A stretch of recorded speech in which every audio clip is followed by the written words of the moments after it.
We have 13 youth mobility schemes already in the UK with countries all around the world, from Uruguay to Iceland to Japan, New Zealand, Australia, but we don't have one with the EU. It would be a really good idea for us to unclip the wings of young British people so that they can get that opportunity. It's a very, very popular policy and a lot of people want it. Today, the Liberal Democrats have tabled a motion to trigger a vote on an UK-EU mobility scheme.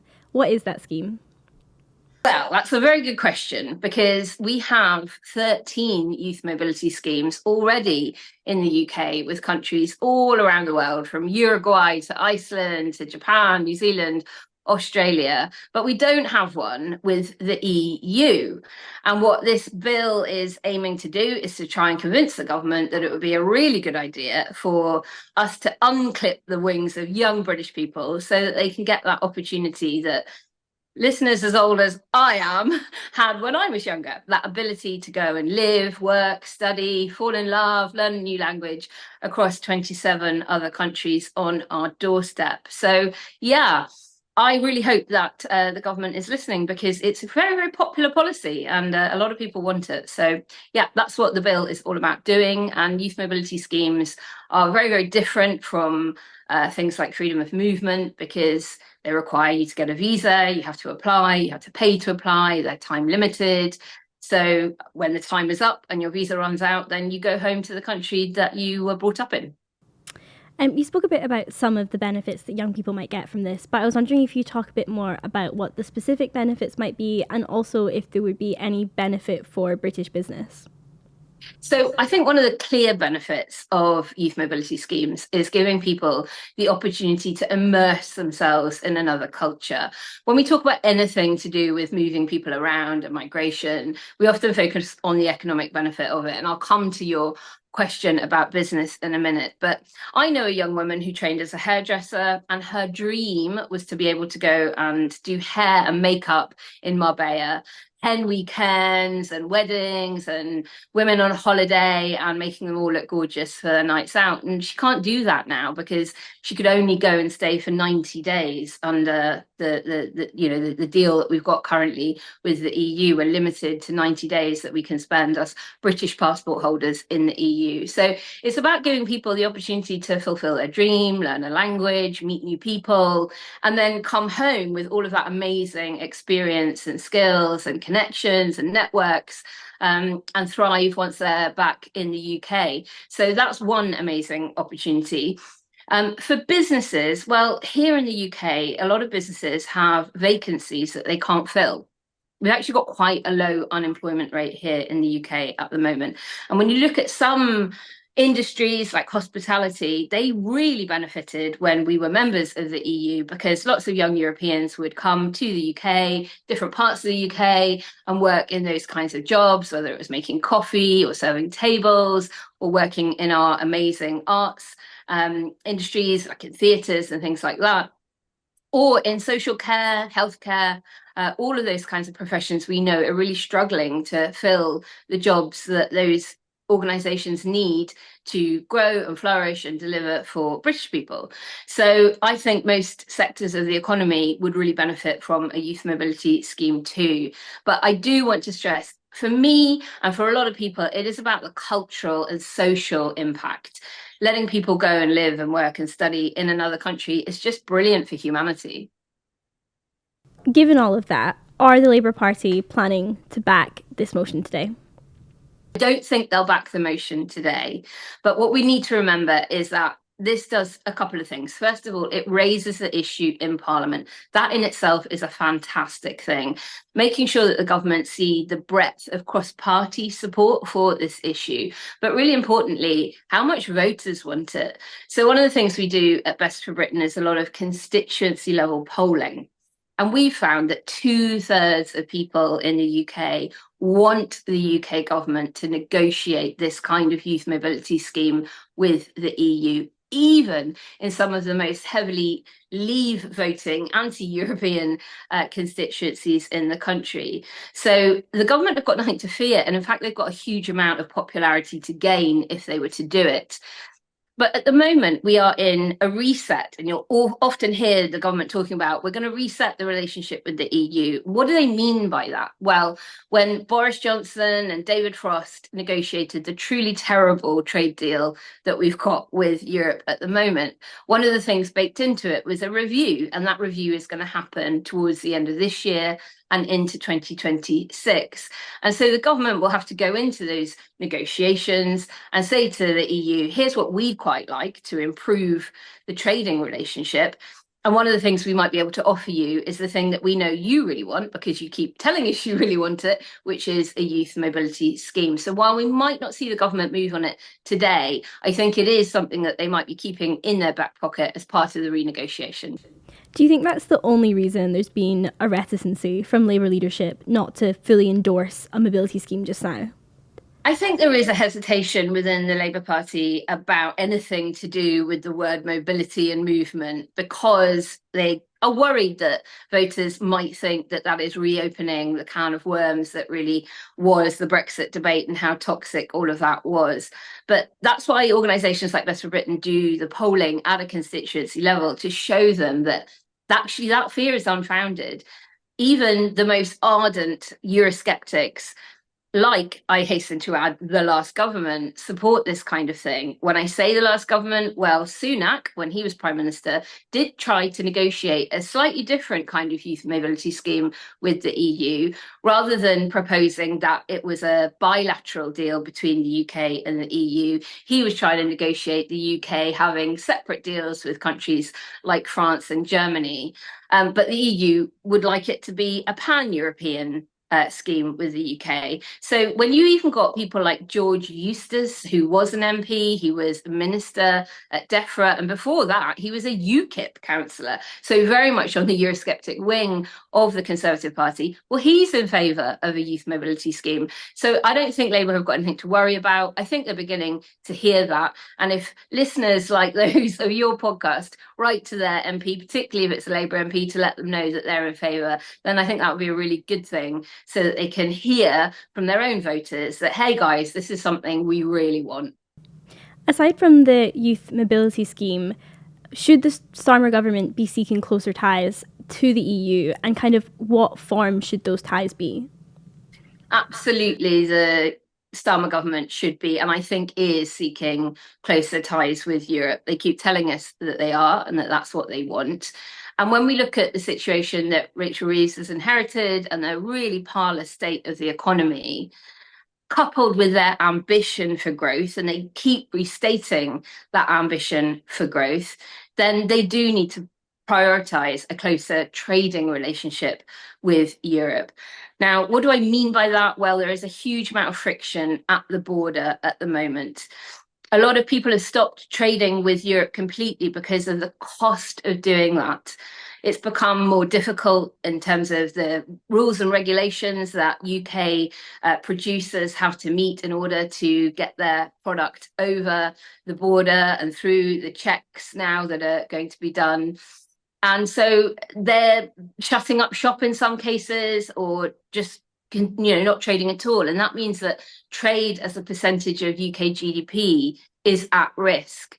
There aren't many levers left for Rachel Reeves to pull to get growth. It is a very difficult economic climate globally, and particularly here in the UK.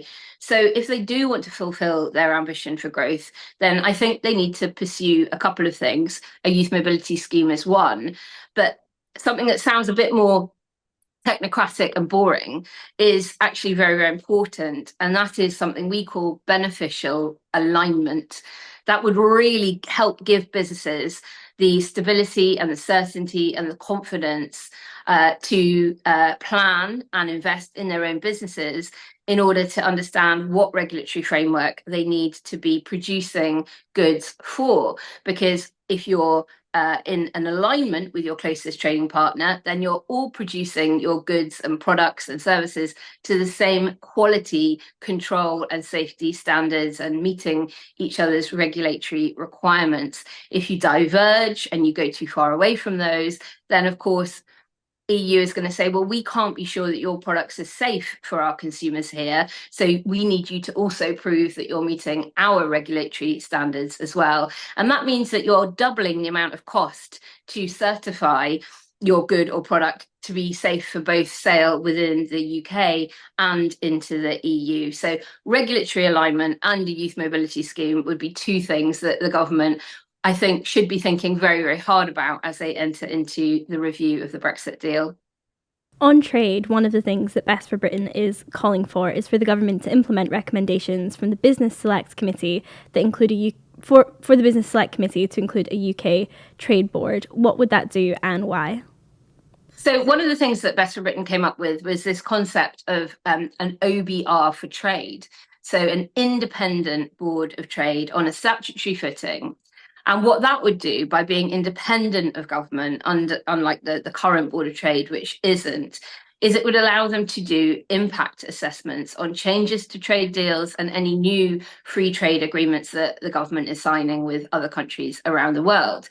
And those assessments could look at things like, okay, well, what will the impact be on Scotland, Northern Ireland, Wales, the Northwest, the Southwest, etc., but also on particular industries. So, for instance, when we signed the New Zealand free trade agreement under the last government, under Conservative government, the impact on GDP was forecast to potentially even be negative, and the impact on Welsh hill farmers, that produce lamb, was going to be even more difficult and potentially catastrophic for some of those farmers. So what an independent board of trade could do is to assess those impacts, publish them, and then Parliament would be able to vote with that knowledge in their hands to say whether or not this was something they thought the government should or shouldn't be pursuing. Sweden has got a really good independent board of trade, and that's the kind of thing that we think the UK government should model their board of trade on. Does that mean that all trade agreements should come under scrutiny from the House of Commons?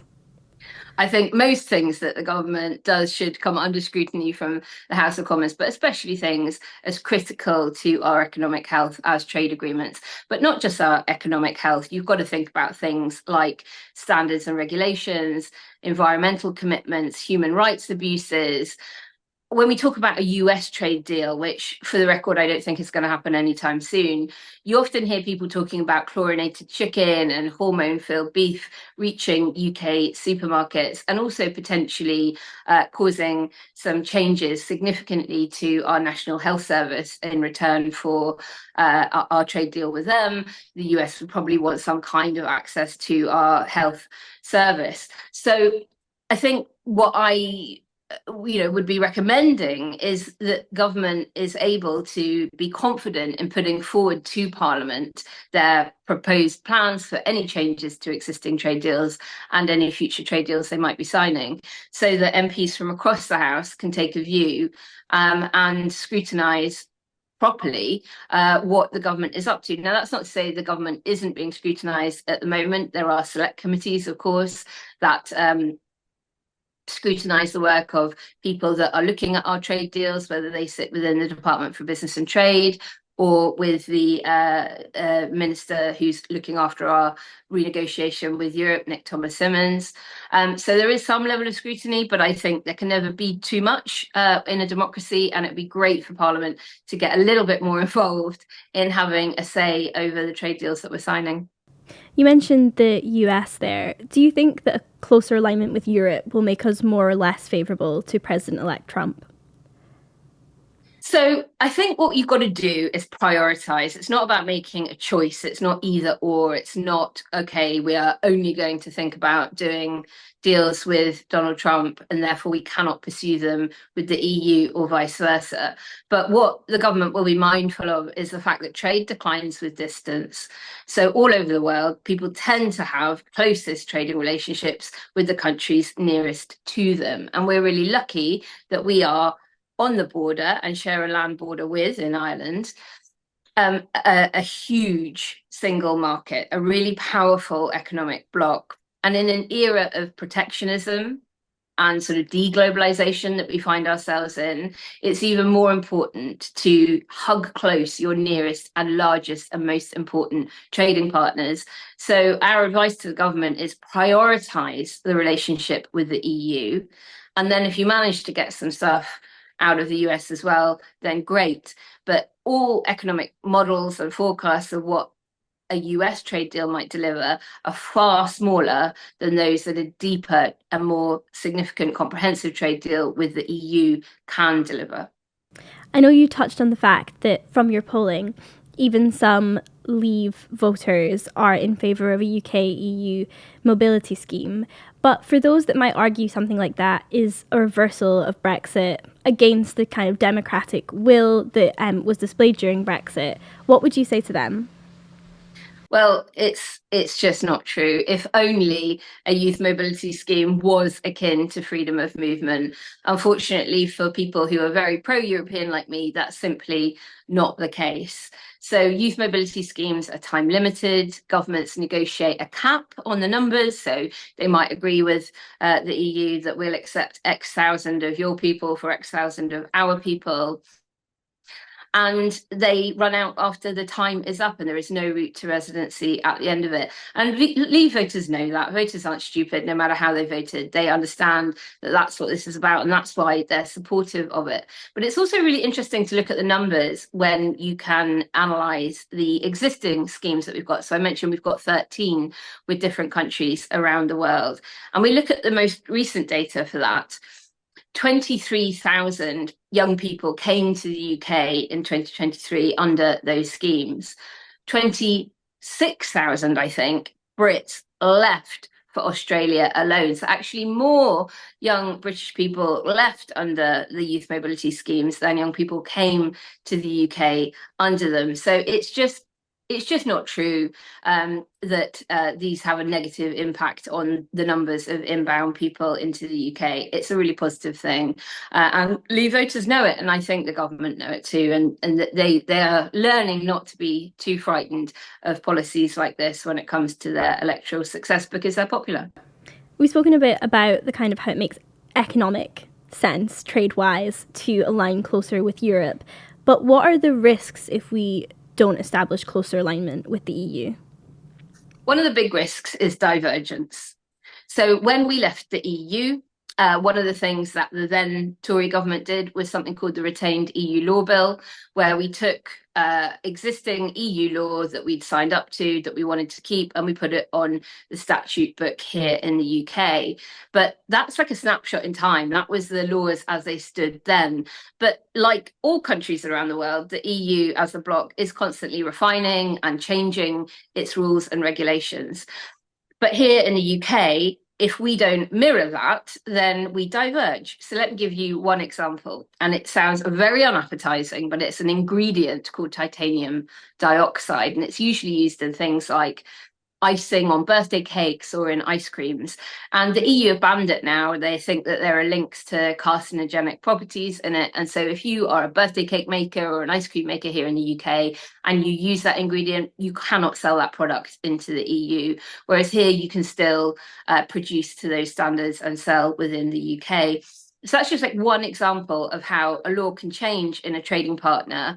And if you don't change similarly, you diverge, and then that has a knock-on effect and impact on British businesses' ability to trade with their biggest market. So the risks of diverging and not aligning are real. So if we agree with the EU to have beneficial alignment, and I use the word beneficial because there will be times when we think, actually, we don't need to align on this thing, not strategically important for us to do that. We'll continue with British standards. Then that's great. We'll be able to follow the rules and regulations that the EU have done by mirroring them in UK law and continue to trade as we want to. And when we don't need to. But the risks are cost. It's a big cost for business if we diverge. And of course, that then gets passed on to the consumer. And that means inflation and increasing pressures on the cost of living crisis.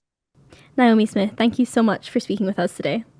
You're very, very welcome. It was an absolute pleasure to be on.